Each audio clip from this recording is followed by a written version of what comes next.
we will draw first of all what that ball looks like. That ball will be made up of a cross section, something like this, okay? Where if we start at the center and we go outwards to that first position there, that will be the bore that they're talking about. Now they said whose bore is 50 millimeters.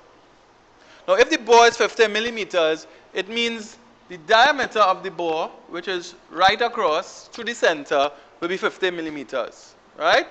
That's what the bore means, the size of the hole, not so?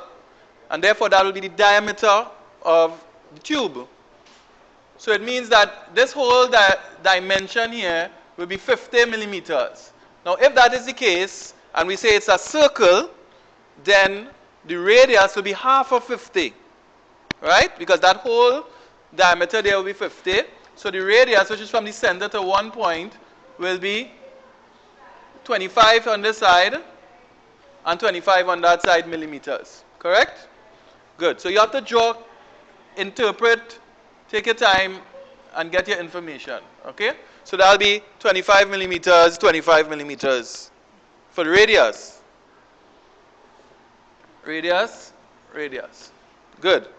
Then they said the thickness is 8 millimeters. So it means then that if this is the material here of the tube, it means this dimension here, that dimension will be 8 millimeters. Okay? Also on this side will be 8 millimeters too, right? Because that's the thickness. So that's 8 millimeters as well. So now you have a better picture of what is going on.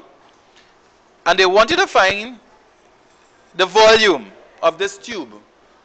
Right? Now this is a cross section looking end on of that tube.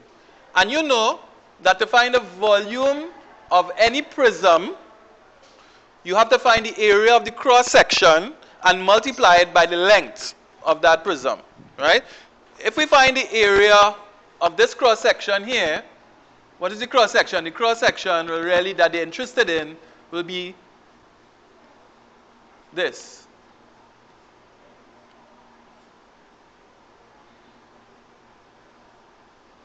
That's the cross section they're talking about that we would need to find the area of. Okay? Because remember there's a bore going straight through. That's a hole. It's a tube. It has a hole going straight through. So we'd have to find the volume of that tube. To find the volume of that tube, what we need to do. Now the question is a bit ambiguous because the volume of a metal tube could be the volume inside here, right? Which is the space inside the tube, or it could be the material that makes up the tube, right? Now based on the amount of information they gave you, right, I would have to conclude that they want to find the volume of the material, right? Otherwise they wouldn't give you the thickness.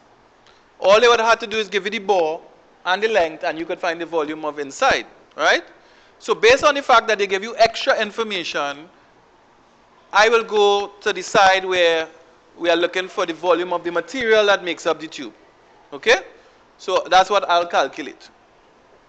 It's a bit ambiguous, but that's where I'm going because a better way to specify the question should have been what is the volume of the material that makes up the tube, right? So let us assume we're finding the volume of the material. We need to find the area of the cross section multiplied by the length. Okay? So the area of this cross section here would be found by finding the area of that shaded region. So what we could do to get that, we would find the area of the larger circle, which would be outer circle. I'll draw a separate diagram to show you that outer circle. Right? Where the radius will be from the center to the extreme position on the outside, which will be given by 25 plus 8. Right? 25 plus 8 is 30 3. So that'll be 33 millimeters. Okay, so we'll find the area of that circle. Then we'll find the area of the smaller circle, which would fit inside of that smaller circle. The radius of that smaller circle will be 25 millimeters. And we'll take this smaller circle away from that area of that larger circle, and that will give us the area of the shaded region. Okay? The area of the larger circle is going to be found from the general area of any circle, which is pi r squared. So we write down the area for this larger circle as pi r squared. R in this case here will be 33.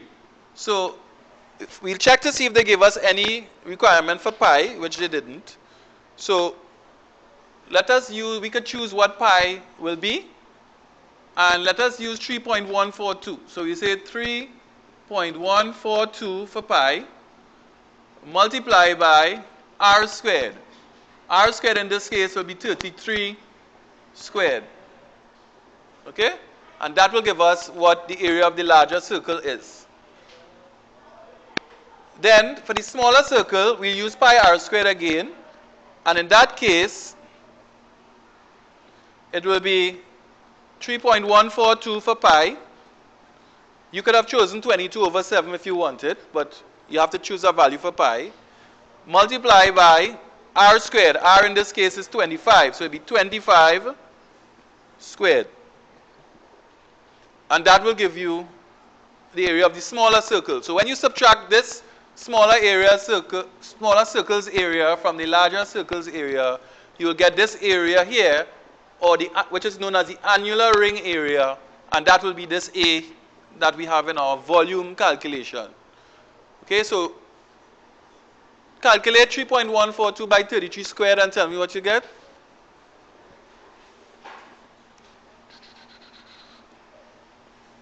Give it to me 2 decimal places.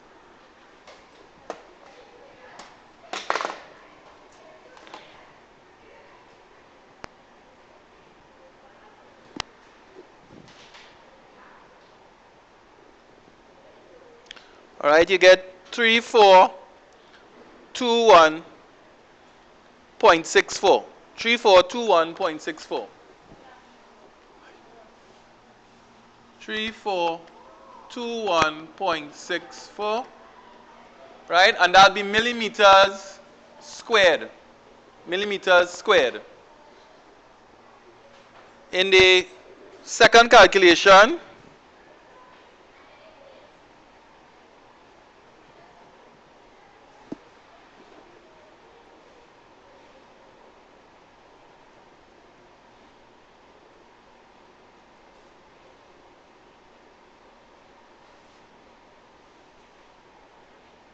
you get 1963.75.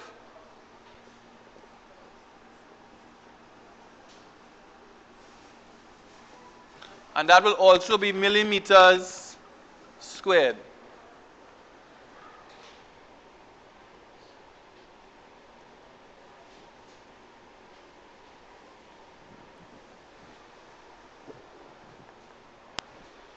Okay, so in order now to get the annular area A, what we'll have to do is subtract one from the other.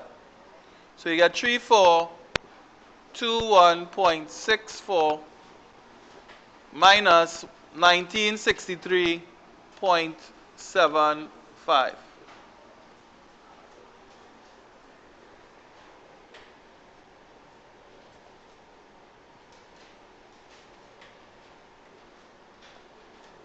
You get 1457.89.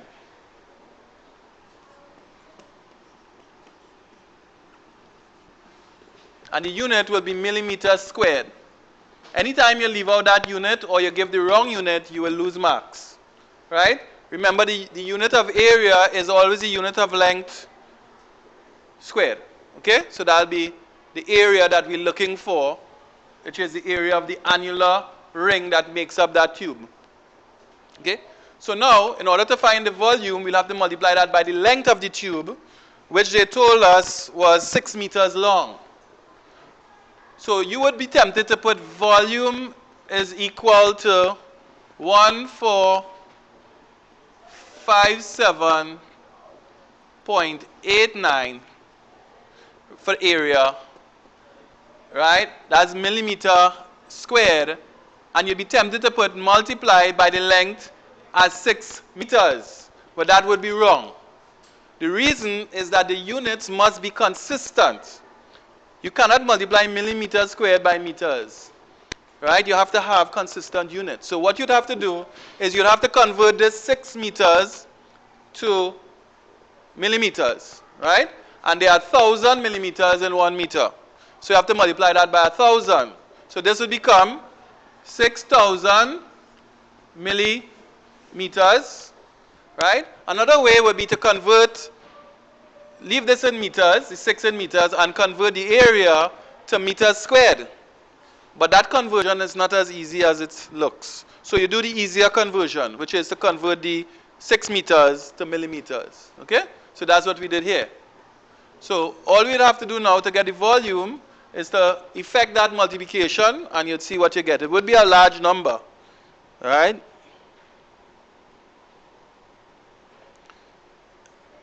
And the figure I'm getting here is 8747328. 8747328.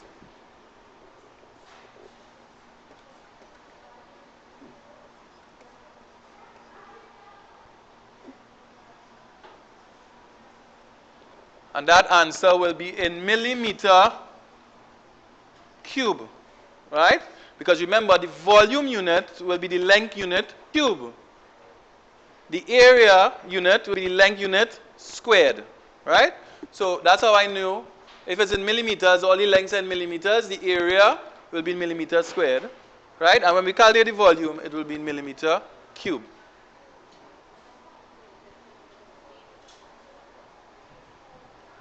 Okay, let me do it over. Let me check it back. Let's just check it back. 1, 4, 5, 7.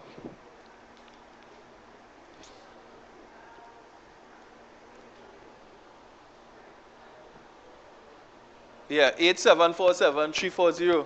Yeah. Okay, so that's correct because I did it over here. Oh, what happened was that on my calculator, I didn't round it off. It was more than 2 decimal places, and I just multiplied by 6,000. But if it's rounded off to 89, when you calculate 0.89 and you multiply by 6,000, you would get, instead of 8747328, you'd get 8747340 millimeter cube. Right? This one here is if you didn't round this off and you just multiply the answer. So this here, take this one out and use this one here. Right? This one would work with that figure as the volume.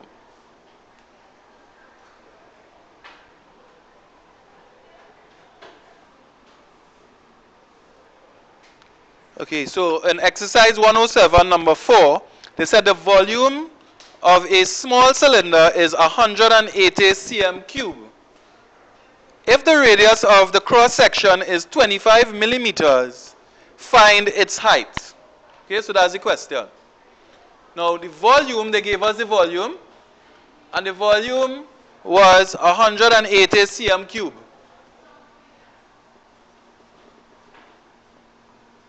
Okay, that they gave us that as the volume. Now we know the volume of any prism is the cross-sectional area, which would be regular, times the length perpendicular to that cross-section. In this case, it would be the area of a circle because a cylinder has a regular cross-section being a circle. So the area that we'd be interested in, which is this area here, would be the area of the circle. And the area of a circle is pi r squared.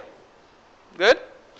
We then have to multiply that by the length, which would in this case L, and that would be representing the height of this cylinder in its standing position. And that would give us our volume. So what we would do, we would form an equation with all the things that we know. And what we would find is that there would only be one thing that is unknown. and then we would solve the resulting equation. So let's start putting in the things that we know. We know the volume is 180 cm cube. So we could write that down for V, 180 cm cube. Right? That would be equal to pi, which we'll take as 3.142. Right? Multiply by r squared. We know r in this case is 25 millimeters. However, we have to be smart. And by smart I mean we must be consistent in units. Now what is the unit of volume? Cm cube. It means therefore that all the other things we will be putting in must be in cm, cm squared, whatever, but in cm. So the radius must be expressed in centimeters. Good? So here, where we see 25 millimeters, we have to convert that to centimeters. And therefore, we have to know the conversion. How many millimeters are there in 1 centimeter? Anybody can tell me? 10. All right? You're supposed to know that. There are 10 millimeters in each centimeter. So it means that this 25 millimeters converted to centimeters, we'd have to divide by 10. So this 25 millimeters, which is the radius, would really be 2.5 centimeters by dividing by 10. So in r here that we are looking at to get the r squared, it would have to be 2.5 squared, not 25. Okay? So we write that down. 2.5 squared. That'll be r squared. And then finally we have the length or the height. In this case it's the height because it's the height of a cylinder. Right? We just use the letter L to represent it. Okay? So they multiply now by L. What you would observe is that this equation contains only one unknown, which is L. And we could solve for that because we know how to solve equations well. So we'd work it out. We'd say 180 will be equal to, and you multiply 3.142 by 2.5 squared. Right? Let's see what we get. 3.142 multiplied by 2.5 squared would give us 19.6375. Okay, 19.6375. Let's write it down. 19.6375. Right? Multiplied by L. Okay, so we took 3.142 and we multiplied it by 2.5 squared. And we got 19.6375. So therefore, in this equation, the only unknown is L, and to solve for L, we have to reverse that multiplication process. What's the opposite of multiply? Divide. So we divide the right-hand side by 19.6375, and that would result in us getting L by itself, not so? And if we do it on the right-hand side, we must also do it on the left-hand side. So this side becomes 180 over 19.637 and that calculation would give us what L is. Therefore, the unknown L, which represents the height of the cylinder, would be obtained by saying 180 divided by 19.6375.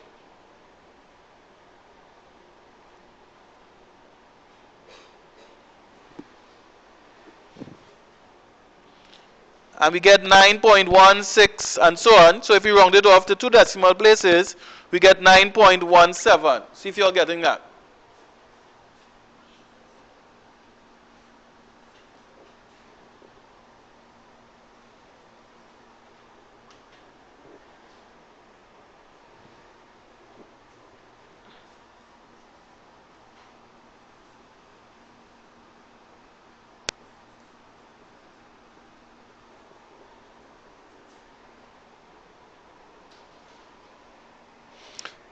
Okay, so we're looking at exercise 107, number 7, and it says, calculate the diameter of a cylinder whose height is the same as its diameter,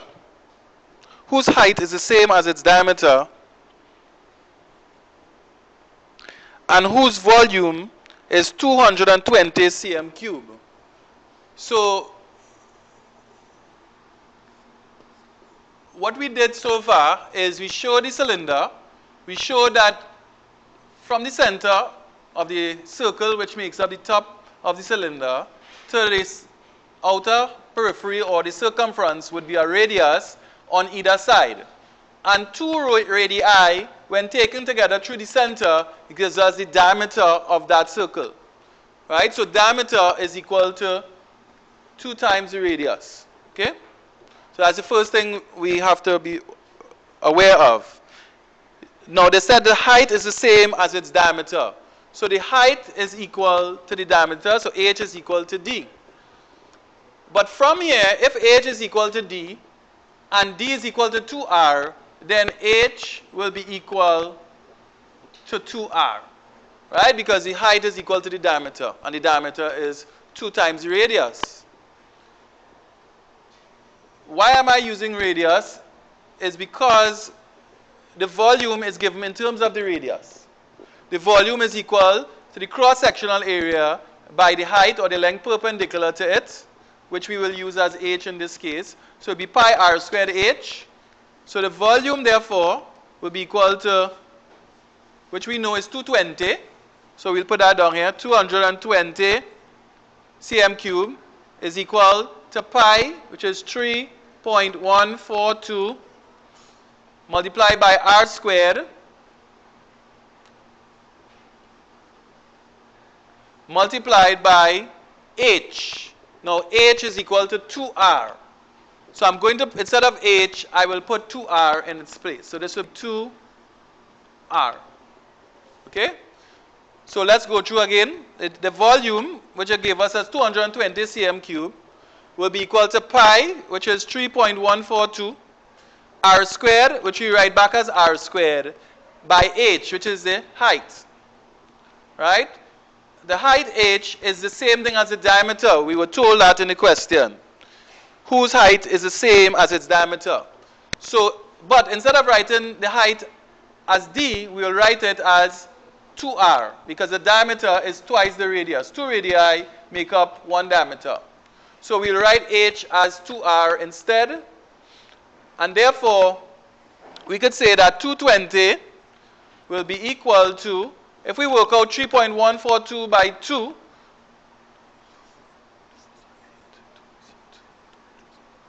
we get 6.284, and r squared multiplied by r is r cube. Okay? So I multiply the 3.142 by the 2. I got 6.284, and then the r squared multiplied by the r will give me r cube. Good? So therefore, if I want to make r the subject of the formula, which means get r on its by itself on one side, and equate what r will be equal to, the first step is to divide both sides by 6.284. So we'll get 220 divided by 6.284 will be equal to r cubed, right? Because we divided the right hand side and the left hand side by 6.284. And we got what r cubed is. But we are not interested in r cubed, we are interested in r, the radius. And then after we get the radius, we can answer their question, which is to calculate the diameter. Okay? So we'll get the radius first, and then when we get that answer, we'll be able to get the diameter by multiplying the radius by 2. So having gotten that r cubed is 220 over 6.284, to get what r is, we'll have to do something called taking the cube root. We'll have to do the opposite of cubing. The opposite of cubing is cube root. The opposite of squaring is square root, right? And so on. So if this is r cubed, we'll have to find the cube root to get us back to r. And therefore, we'll have to find the cube root on this side as well. So this would be 220 over 6.284. And then the cube root would be written like that. Okay? Another way of writing cube root will be shown here. Another way to write the cube root is like this. 220 over 6.284, and then you raise that to the power of not a quarter but a third, right? That means cube root.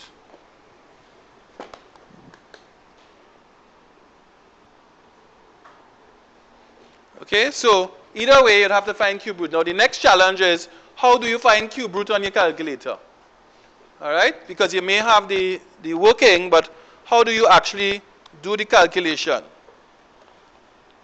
Now, on these standard DAL sharp calculators, there's a cube root, there's a cube and a cube root. So all you have to do is the second function on the x cube button and you'd get it, okay? So the process would be 220, open brackets first of all, 220 divided by 6.284, close brackets, and then second function, cube root. That would give you an error, so you'd have to do it the other way. You'd have to put second function, cube root, and then you put open brackets, 220 divided by 6.284, close brackets. And you would get 3.27. So you get 3.27. If you round it off to 2 decimal places, and that will give you what R would be. The unit will be the unit associated with centimeter cube, the length unit, which will be centimeters. So the radius will be 3.27 centimeters to 2 decimal places. But then what we're interested in is not the radius. You have to go back and see if we answer the question. The question asks, so what is the diameter? So having gotten the radius as 3.27 centimeters, to get the answer, which is the diameter, we just multiply that answer by 2. Therefore, the diameter would be 2r, which would be 2 multiplied by 3.27. And that will give us 6.54 centimeters. And that answer will be to 2 decimal places. Okay? So this is your answer here.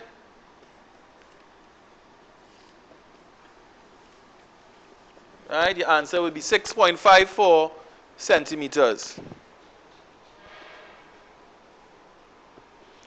Right? So for those for the recording purpose, if we wanted to do the calculation another way, we could have typed in open brackets 220 divided by 6.284 close brackets, then type in y to the power of x button, right? Just the plain y to the power of x, and then type in 1/3, which would be 1, the a and b over c button, 3, equal, and you'd get the same answer. Okay, so what we're looking at now is pyramids and spheres. I'd like you to take a note on what a pyramid is. What a pyramid is. Okay, and you write in, a pyramid is a solid. A pyramid is a solid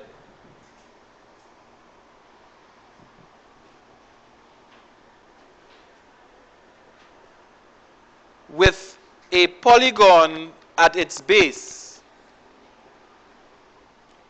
A pyramid is a solid with a polygon at its base, and all other faces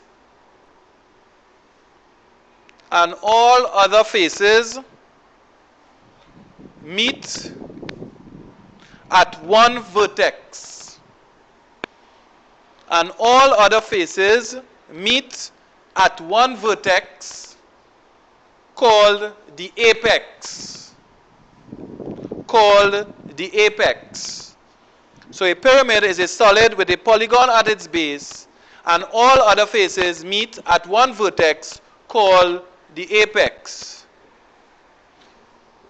Now, the pyramid that I have shown is called a cone. Right? This is known as a cone. And the general equation for any pyramid would be given by V equal to 1/3 A by H.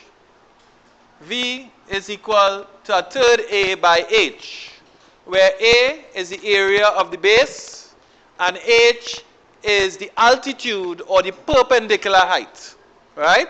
the altitude or perpendicular height would be what you're multiplying by. So in this case, if we were to look at the volume of this cone, you would see it would be a third multiplied by the area of the base, which would be the area of a circle, and that would be pi r squared, multiplied by h, which would be the altitude. Okay? So it may be useful to you to understand how I would learn this. And I would learn this not from here, but from here. And I would learn all of them from here. Right? Because it may be a bit more challenging to remember this as to remember a third the area of the base by the height, and the area of the base is that of a circle. Right? As opposed to a third pi r squared h, which is abstract. Now, the other thing we are looking at is if we had to find the curved area, the curved surface area of this shape. And in order to find the curved surface area of this shape A, right, around the cone, the curved surface area would be given by pi r L. Now this is a little different and should be noted, right? You could put an asterisk or highlight it, or put a little red mark underneath it. And why is it different? Because it is the only shape that we use a slant height, right? Everything else is perpendicular, right? But here, we use a slant height in a calculation, right? So you put a little asterisk to remind yourself that this area here, curved surface area, it will be pi r L, where L is the slant height, okay? So take that note. All right, so we'll just talk briefly about a couple others, right? And for that, you could refer to the handout that I gave you. Right? And in that handout, you would see that you could have different bases. You could have the base being a rectangle. You could have the base being a triangle. Okay?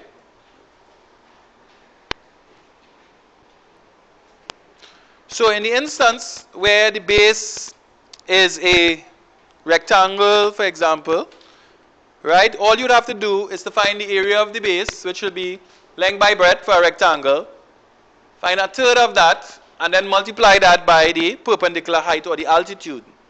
Now, a pyramid with a triangular base is known as a tetrahedron. Right? So if you look in the handout, you would see tetrahedron is just a big word. All it means is that's a pyramid with a triangular base. Good? Now, in order to find the volume of that tetrahedron, you would use the same general equation, which is a third times the area of the base by the perpendicular height. And if you recall, the area of a triangle could be found by using three different equations. Right? The first one was a half base by perpendicular height. The second one was a half AB sine C, where A and B represent any two sides, and C is the angle included by those two sides, right? So you guys are supposed to have this from previous notes. And the third one was the one where we would find something known as the semiperimeter S by adding up all three sides and dividing by 2, and using that in the equation, the square root of S into S minus A into S minus B into S minus C. So those three ways, depending on the information they give you, you could find the area of the triangle and then multiply that by the perpendicular height and find a third of that, and that will be the volume.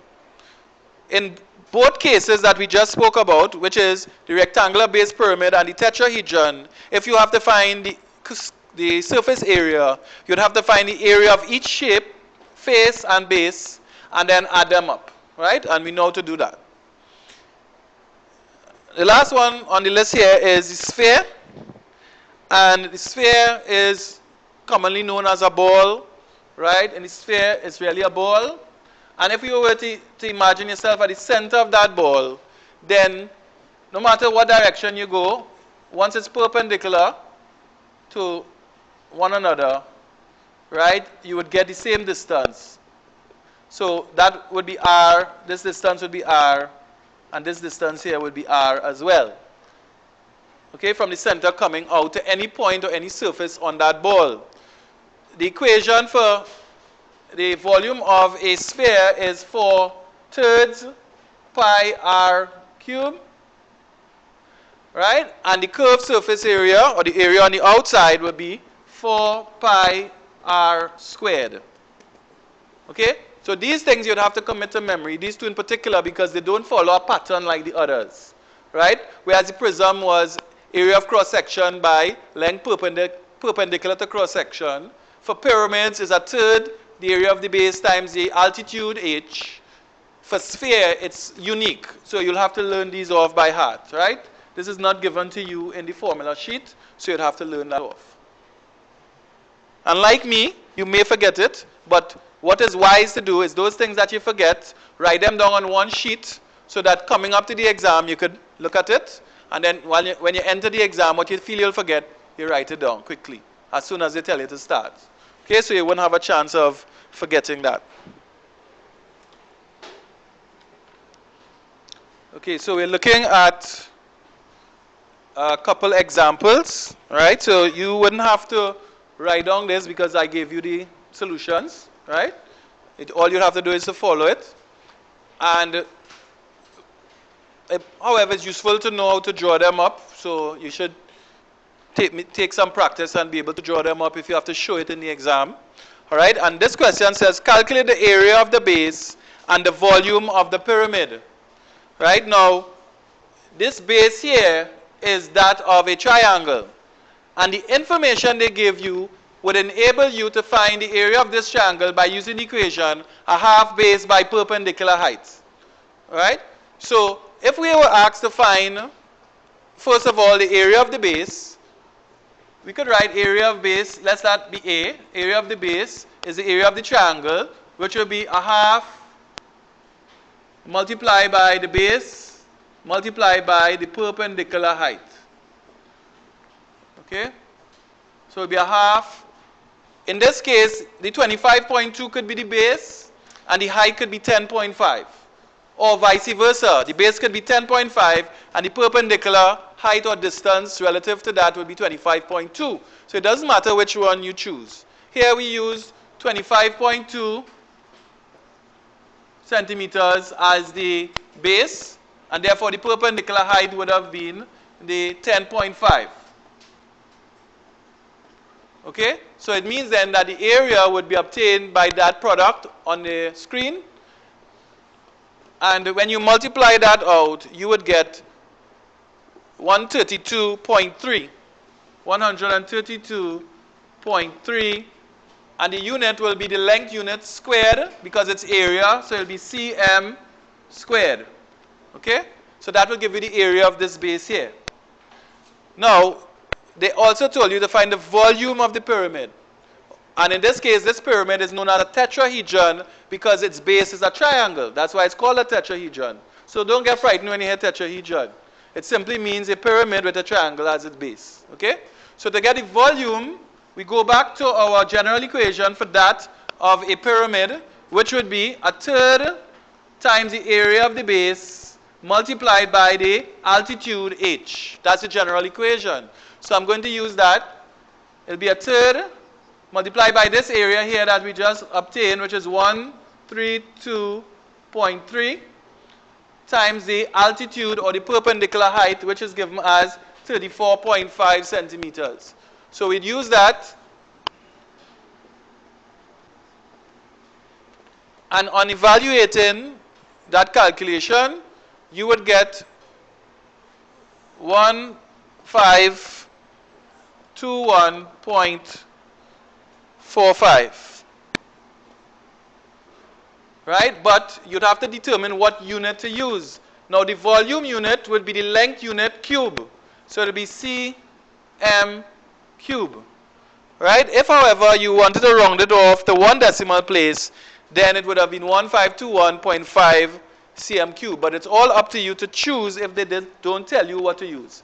So if they don't tell you use one decimal place, you could use 2 if you want, or 1. It's all up to you.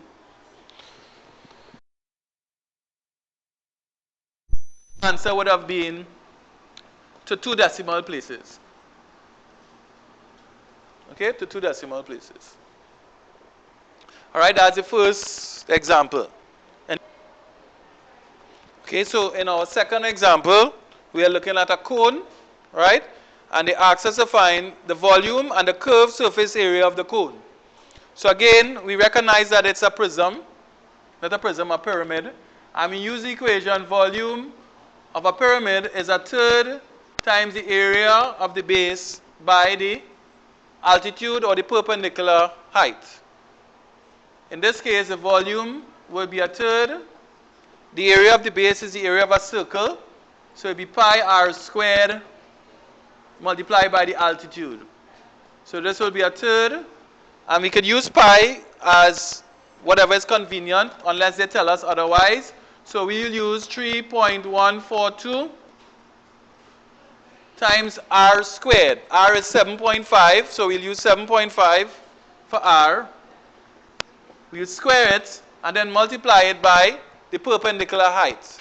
Right? Now, this here h is the perpendicular height 18 and the slant height is 19.5. So we'll have to use the 18 in our calculation. So when we calculate our volume, we'd get a figure of 1060.425,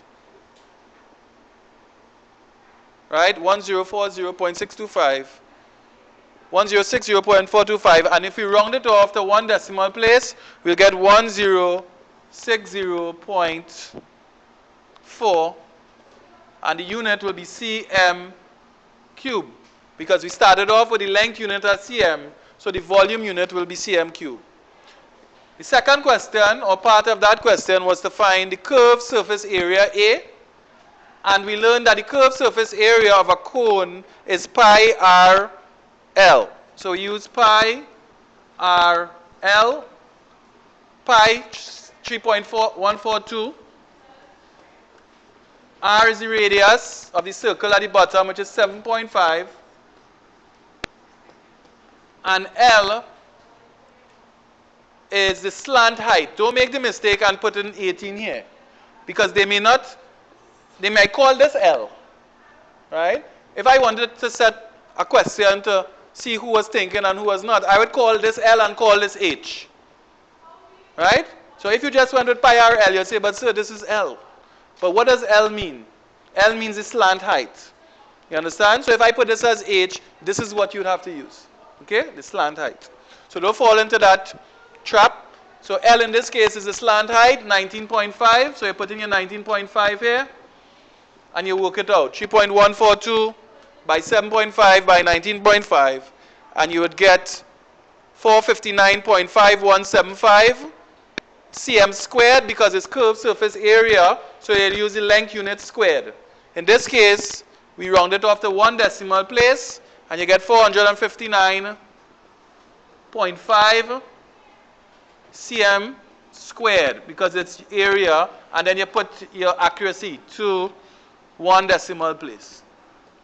Okay, if you don't do that, they could take marks away from you because you weren't showing how accurate you were doing the question to. Your accuracy or your rounding off. Okay, so we're looking under circle geometry. We're looking at angle properties of circles.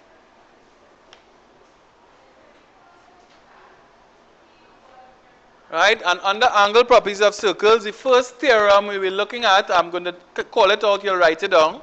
Theorem 1. Theorem 1.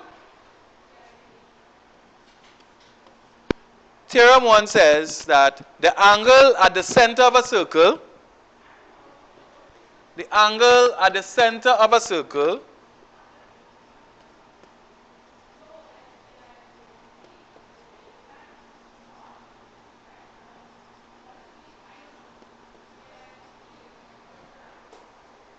is twice any angle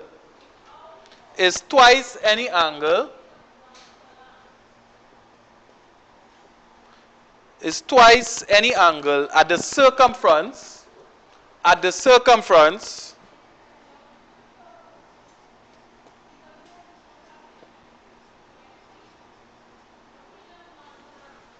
standing on the same arc. So theorem 1 says that the angle at the center of a circle is twice any angle at the circumference standing on the same arc. Leave.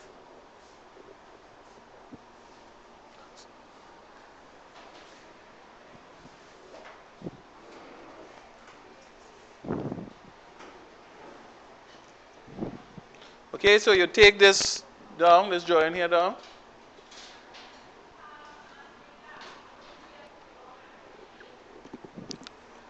Okay, so the first theorem we're looking at is that the angle at the center of a circle is twice the angle at the circumference. Now you'd realize that the way that I have it written there, we are actually using some shortcuts in writing. So you have to keep writing angles.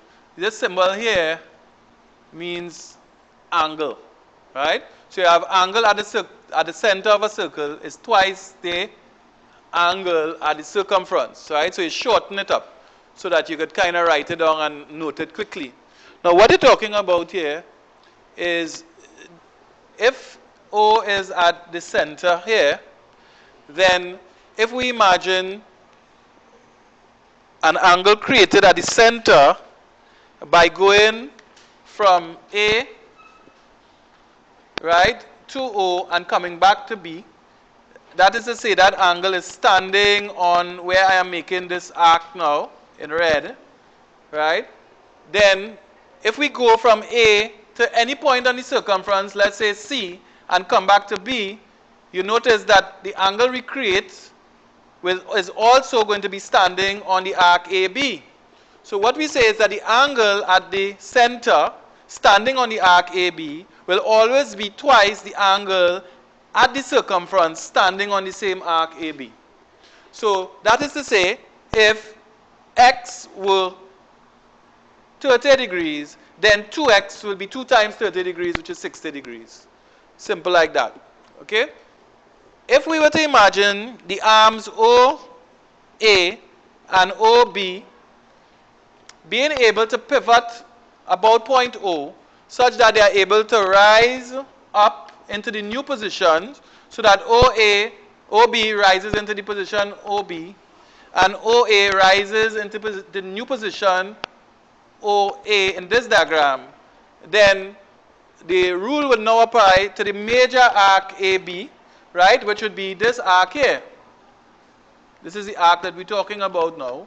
So that if we look at this arc and we consider the angle generated in the center, which would be 2x, and we compare it to going from A to a point on the circumference and coming back to B, that angle there will be x. So again, if x was 100 degrees, then 2x would be 200 degrees. Okay?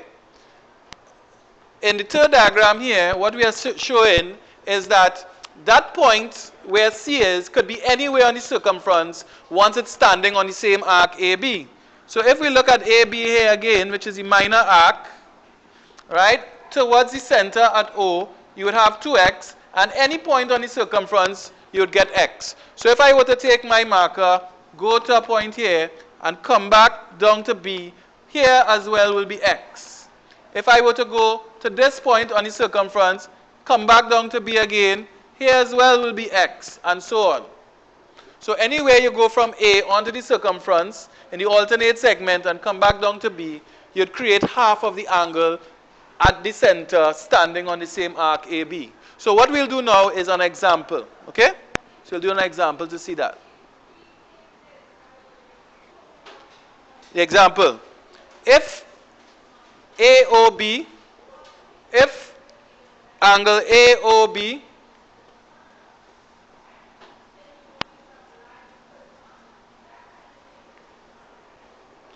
is equal to 96 degrees, find angle ACB. Find angle ACB.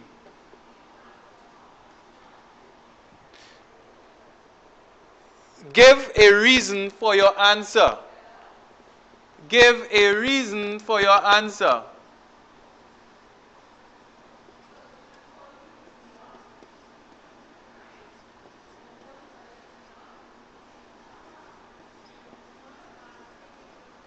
Give a reason for your answer.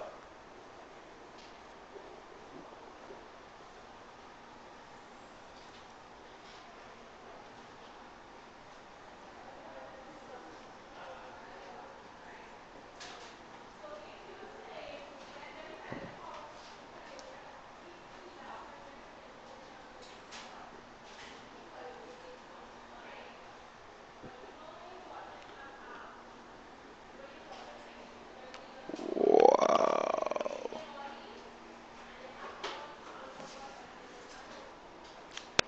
Okay, so we are told that angle AOB is 96 degrees. So we look at A to O to B. If we move from A to O to B, it means that that is the angle that they are talking about. And that angle will be 96 degrees. We are asked to find angle ACB, which means if we go from A to C to B, the angle created in that movement would be up here. Right? So if we call that angle X, the unknown, then we know our first theorem says that the angle at the center is equal to 2 times the angle at the circumference. So we know that angle AOB, which would be the angle at the center, AOB, will be equal to 2 times the angle at the circumference. It will be 2 times angle ACB. And you have to state the reason. You have to put it in words. So that's why we teach you that symbol to help you shorten it. So you write the angle at the center is equal to 2 times the angle at the circumference. Okay, so that is why they say give a reason. This is the reason that you put in. Okay, and then you put in. Therefore, AOB, which is 96 degrees, will be equal to 2 times ACB. So 96 over 2 is equal to angle ACB. And then you just work that out. 96 over 2 is 48 degrees. And that would be your answer. Okay? But what is critical here is that you must put in the reason. Okay? You must put in the reason, otherwise you will be losing marks.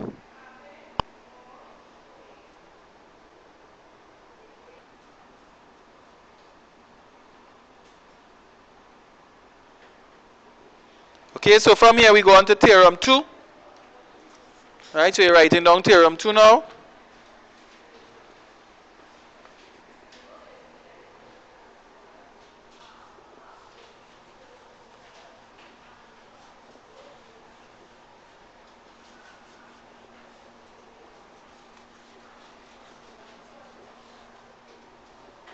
Anybody still writing this?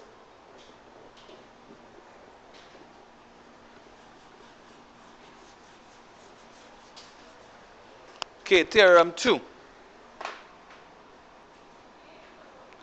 Theorem 2 says the angle in a semicircle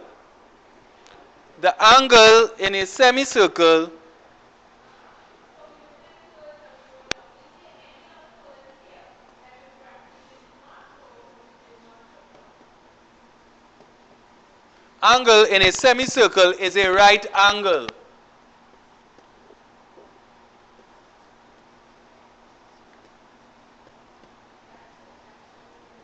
Which means that it's equal to 90 degrees.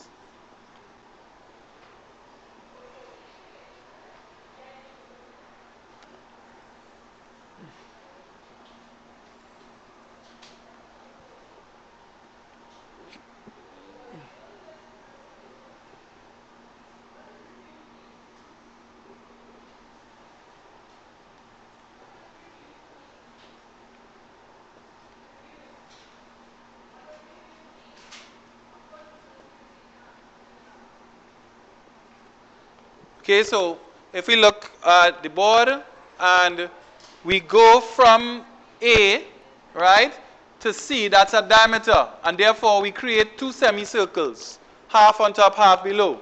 If we go from A to any point on the circumference and come back to C, here on the circumference, we create a 90 degree. That is to say, the angle in a semicircle is a right angle. Okay? And that occurs anywhere you go. I can go right across to this side and come back down to C, and this here will be 90 degrees. If I go from A to this point here on the circumference and come back down to C, I create 90 degrees because the angle in a semicircle is 90. If I come on this side here and then I go back up to C, that I created there 90 degrees. So the angle in a semicircle is a right angle.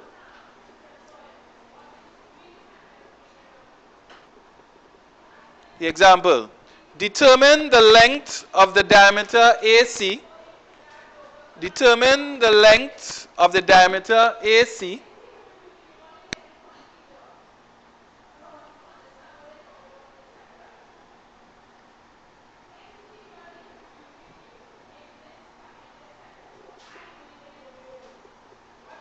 Determine the length of the diameter AC, stating reasons for your answer.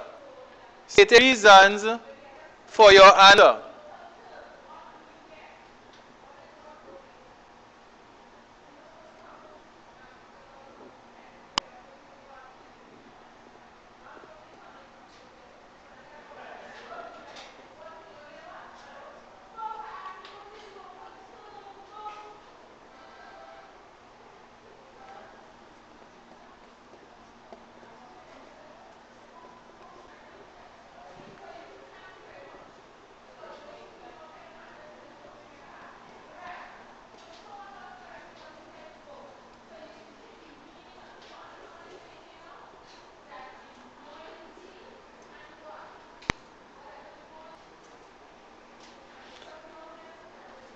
Now, we will observe, first of all, that we could apply theorem 2 here.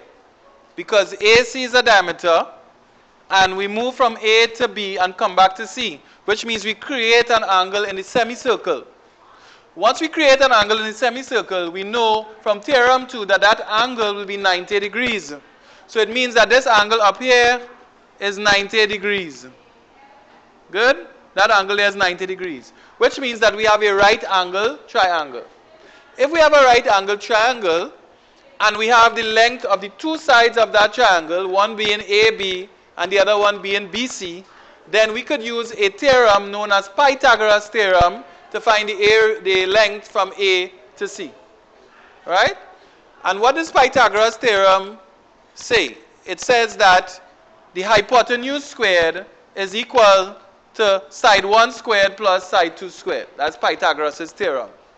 Now, what we'll do first is state that angle ABC is equal to 90 degrees. We write that down. Angle ABC is 90 degrees, and the reason is theorem 2.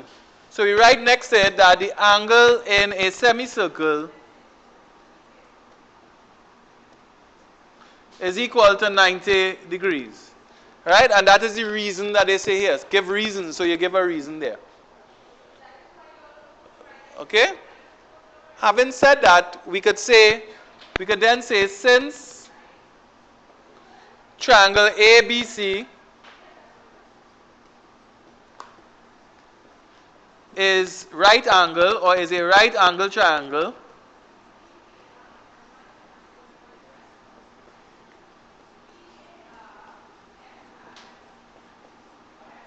since triangle ABC is a right angle triangle,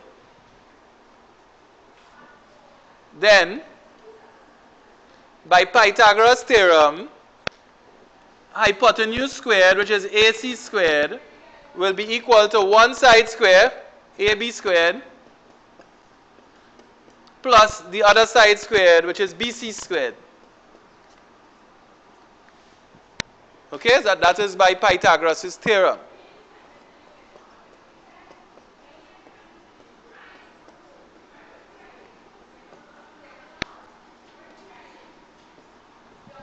That is by Pythagoras' theorem. So now we could put in figures. So this implies that AC squared is equal to AB squared should be 5 squared plus BC squared, which is 12 squared.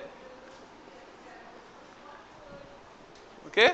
So from there we could say that AC squared will be equal to 25 plus 144.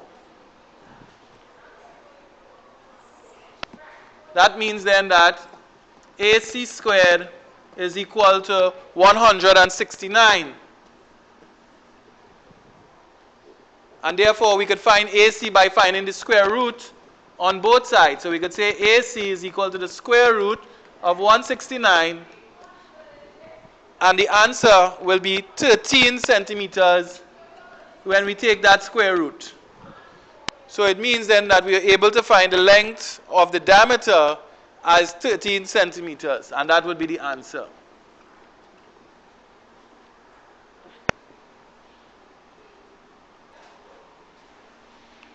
Theorem 3 says that angles at the circumference of a circle, angles at the circumference of a circle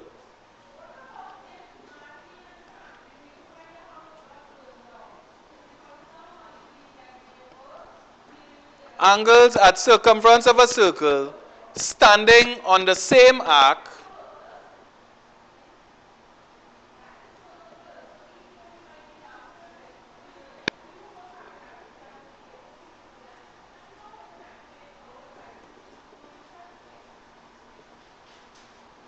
angles at the circumference of a circle standing on the same arc are equal.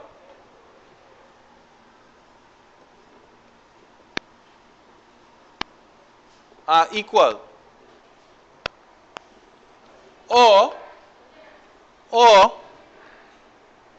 the angles in the same segment, or the angles in the same segment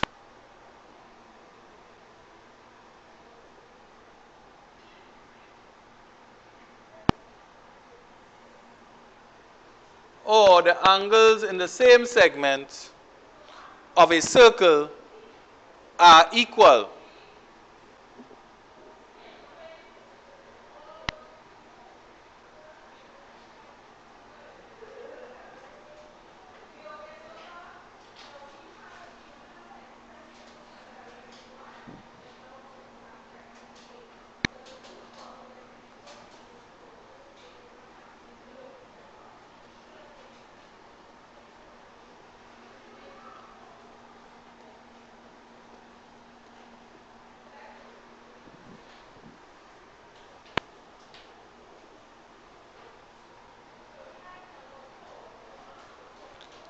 So if we were to look at these two circles here, where we have two chords drawn, these chords are lines that join 2 points on the circumference but don't necessarily have to pass through the center, right?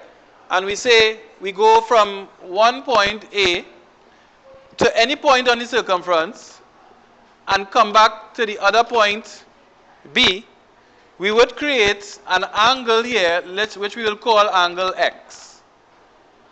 Good? If we go to any other point from A in that same segment, standing on the same chord or the same arc AB, and come back to B, we also create the same angle X. It doesn't matter which point you go to on the circumference. Once it's in the same segment or standing on the same chord or arc AB. Alright, and if we do it from here, and we go to a point on the circumference here and go back down to B, we create a certain angle X. If we do the same thing from A and go to any other point on the circumference and come back to B, we create angle X once again as well. Okay, so A to C, back down to B creates angle X. A to D, go back down to B creates angle X as well. Okay, so that says that angles at the circumference of a circle standing on the same arc or chord as shown are equal. Okay, so that's the theorem.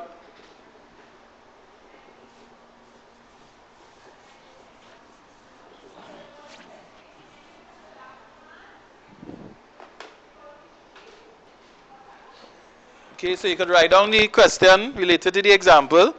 It says, if angle ACB is 59 degrees, if angle ACB is 59 degrees,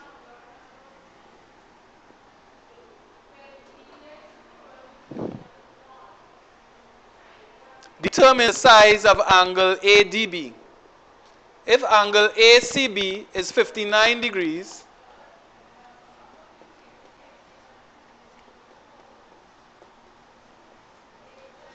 determine or find the size of angle ADB.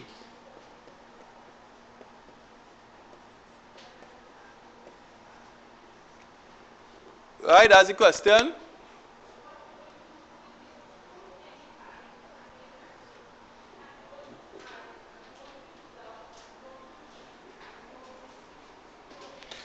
Okay, and this one is simple because all we have to do is apply theorem 3, which says that angles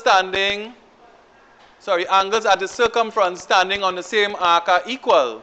So the angle at the circumference standing on the arc AB, standing on this arc here, or standing on the chord AB, would be equal. So if I go from A to C and come back down to B, I'll create this angle here, which if I call that angle X, and I go from A to D and come back to B, I'll also create angle X, because these angles are standing on the same arc AB, or they are in the same segment. So these two angles will be the same. So all you have to do is write that down. All you have to say is angle ACB must be equal to angle ADB, and you have to give your reason always. Even if they don't ask you to give a reason in these questions, you must give your reason. So you write down the reason as this up here, and you write it in your shortened version. Angles at the circumference standing on the same arc are equal.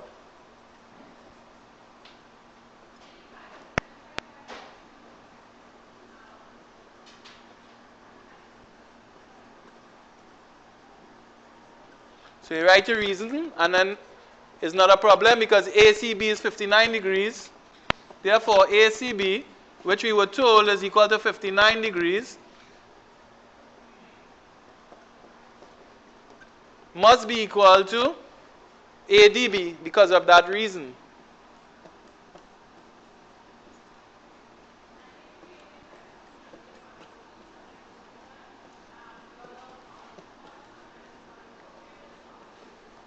So therefore, your answer is ADB is equal to 59 degrees.